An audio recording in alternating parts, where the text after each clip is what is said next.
Tapi yang menarik dari data Indopol adalah Hmm. yang turun bukan hanya popularitas Pak Prabowo, Wapres juga drop tajam. Oke. Ini lagi-lagi menunjukkan tesis saya tadi. Ya. Jadi kalau keduanya itu seperti ada persaingan di bawah meja, Ya. itu yang rugi dua-duanya. Hmm. Jadi karena memang bagaimanapun keduanya maju dalam satu paket, Ya. dalam satu tarikan nafas. Hmm. Itu clear kok data dari Indopol. Hmm. Jadi menurut saya untuk menyelamatkan persaingan, tunda dululah soal relasi yang bisa dibaca saling menegasikan. Toh pemilu masih jauh. Masih jauh. Iya.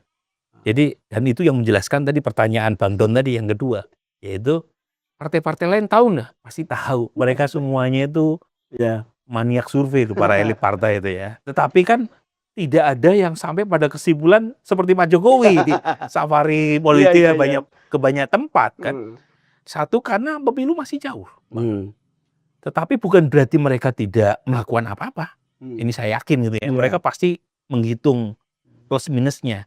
Nah, pertanyaannya kenapa Pak Jokowi harus turun secepat itu? Ya. Nah, tadi saya sempat menyinggung di awal. PSI, Pak. Itu yang paling jelas. PSI ini sudah 2 tahun setelah 2024, elektabilitasnya alih-alih naik, Hmm. malah turun. Di pemilu 2024 itu kan kisaran 2,7-2,8% ya. Hmm. Tapi sekarang di bawah 2%. Sementara dalam waktu tidak lama lagi mulai verifikasi partai, Iya. kemudian pendaftaran daftar caleg sementara. Ya. PSI kan pengen untuk kesekian kalinya mencoba peruntungan lolos sebagai partai parlemen. Ya. Nah, kalau surveinya di bawah 2%, siapa yang mau masuk partai ini? Iya. Jadi sepertinya Pak Jokowi ini jangka pendek Hmm. turun gunungnya itu untuk membantu PSI dulu. Hmm. Untuk urusan lain saya tidak tahu. Tetapi yang jelas itu, dan itu terbaca misalnya ketika safari politik itu struktur PSI dilibatkan secara masif. Yang kedua, Pak Jokowi udah pakai simbol. Ada topi PSI, ada acara PSI, ada kampanye di depan para kader PSI di setiap wilayah yang dia datengin. Hmm. Artinya dia pengen mengasosiasikan popularitas personalnya dengan PSI secara langsung. Supaya apa? Supaya dalam waktu dekat ketika ada survei-survei elektabilitas, suara PSI sudah mendekati angka 4%. Ya. Batas minimum parliamentary threshold. Hmm. Jadi kalau sudah mendekati angka 4%, sementara masih ada 20% yang belum menentukan pilihan, ini survei menjelang kalau pemilu masih jauh kan ada 20% yang undecided itu. Kalau misalnya angkanya 3,5 tahun depan, itu mudah narik Untuk sampai ke 4 ya. caleg-caleg yang lain. yang populer. Hmm. Jadi istilahnya untuk membajak Vote kader getter. partai lain untuk vote getter tingkat dapil lebih mudah. Tapi kalau 1,7, siapa yang mau mempertaruhkan misalnya harus Sekali itu. kan untuk maju melalui partai lain harus mundur dari anggota DPR, Bang. Iya, iya. Sementara masih lama kan fasilitas dan Mahal ongkosnya itu. mahal ongkosnya untuk maju ke dalam partai yang belum jelas lolos PT atau tidak. Kan mereka berpikir, waktu Pak Jokowi menjadi presiden saja, PSI gagal 2 kali sebagai partai parlemen. Apalagi sekarang. Survei-survei juga mengkonfirmasi bahwa PSI belum juga naik elektabilitasnya. Itu saya kira yang paling menjelaskan. Itu yang paling bahwa kemudian ada sinyal lain terhadap Presiden Prabowo dan seterusnya itu soal lain yang mungkin terlalu spekulatif. Tapi yang ini tuh mudah sekali membacanya.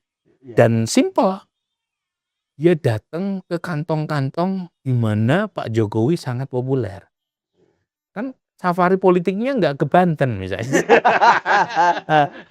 Atau nggak ke Sumbar. Atau nggak ke Aceh. Kenapa dia nggak ke Aceh atau ke NTB? Karena memang itu bukan basis dia, gitu kan? Jadi dia nyari basis dia yang bisa dikonversi secara cepat, quick wins buat PSI.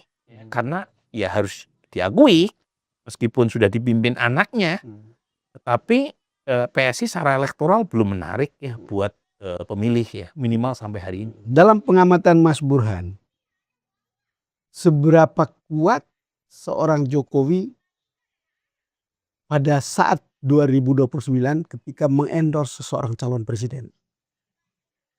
Begini, tentu tidak sekuat 2024. udah pasti karena beliau tidak lagi menjadi presiden di 2029. Di 2024 beliau punya banyak instrumen untuk membawa berkah secara elektoral buat capres yang dia dukung, dan harus kita akui Pak Prabowo juga mengakui menjadi presiden karena blessingnya Pak Jokowi kan. Tapi 2029 bukan Pak Jokowi lagi sebagai presiden.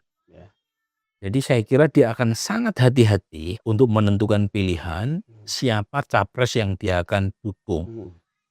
Karena seorang Jokowi pasti melihat arah mata angin. Jadi dia melihat publik ini maunya siapa.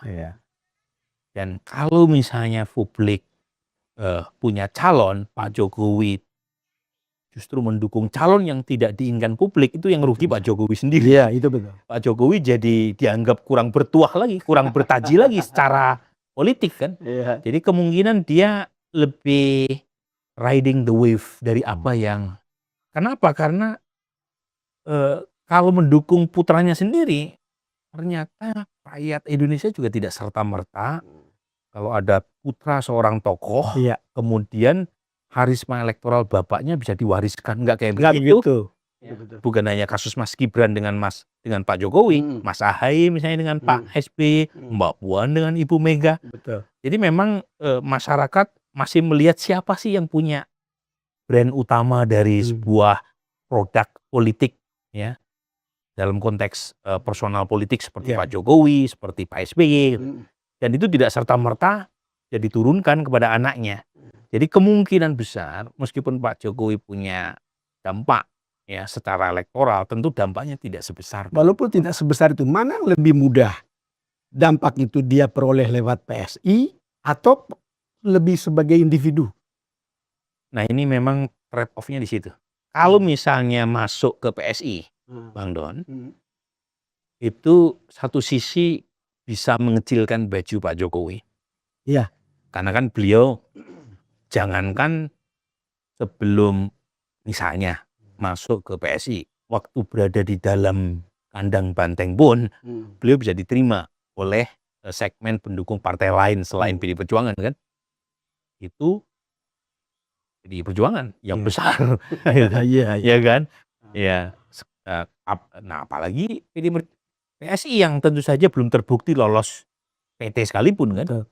Tetapi ini trade off yang tadi saya bilang, artinya partai lain pasti akan menjaga jarak dengan PSI, dengan Pak Jokowi. Kalau Pak Jokowi resmi, makanya sampai sekarang kan sekarang dia belum declare kan, karena dia mencoba membantu PSI tanpa harus secara formal masuk ke PSI.